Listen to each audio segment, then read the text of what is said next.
por 4 puntos. Es un área que se va a proyectar ventralmente a la parte del tórax y lo vamos a identificar como un cuadrilátero. Para esto, para estudiarlo, vamos a tener 4 puntos. Van a ser 2 superiores y 2 inferiores, que los vamos a denominar como el punto A, B, C y D. Nuestro punto A y B van a ser los superiores, que vamos a tener uno derecho y uno izquierdo.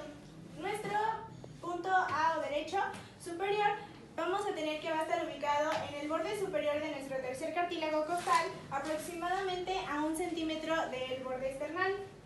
El punto B va a estar ubicado en el segundo espacio intercostal a nivel de 2 centímetros de nuestro borde esternal y va a estar unido por un borde que va a ser denominado el borde AB, que este borde va a ser un poco rectilíneo y va a corresponder a lo que son las bases auriculares.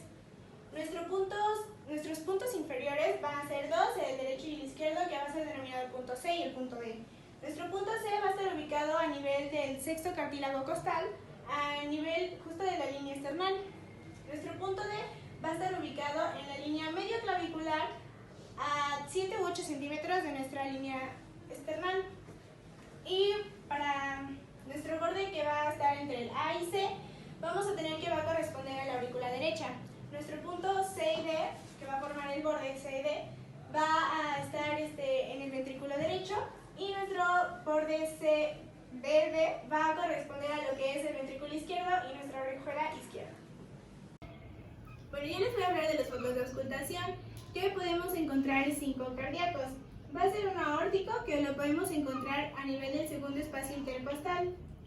El foco pulmonar, que lo podemos encontrar en el segundo espacio intercostal, pero del lado izquierdo.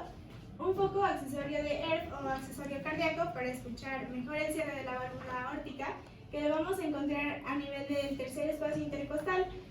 Un foco tricuspidio, que lo vamos a poder encontrar a nivel del cuarto espacio intercostal, cerca de la línea esternal. Y un foco mitral, que lo podemos encontrar en el quinto espacio intercostal, cerca de la línea medioclavicular.